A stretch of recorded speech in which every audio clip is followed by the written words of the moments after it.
how to improve the APA and application performance in ASP.NET Core.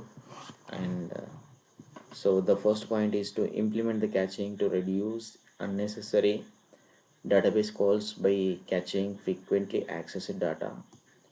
And by caching, client will not query the database directly. Instead, request it to the client uh, cache first, and then checks the cache. And if the data is not there, it queries the database and store the results in a cache with an expiry, and returns it. So prefer to, and second point is to prefer to use asynchronous methods to prevent blocking threads in a request pipeline, and use async await everywhere, asynchronous programming, asynchronous methods, and so implement the server-side pagination. Third point is to implement the server-side pagination to avoid returning huge result sets.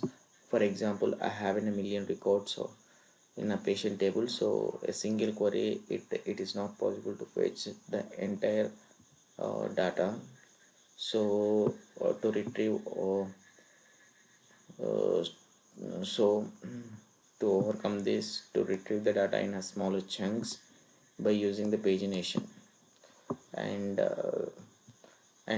optimize queries with the projection.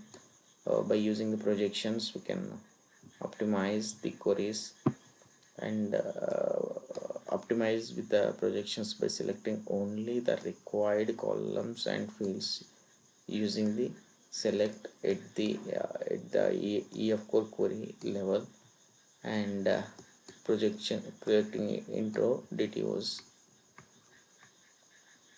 By default, EF core tracks every entity it retrieves in a DB context change tracker. So read-only queries like get APIs tracking is unnecessary.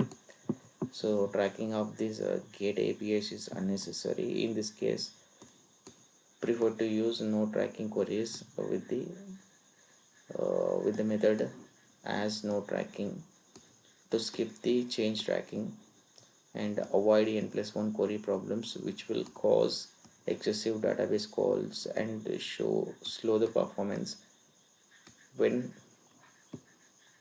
each parent record triggers a separate child query.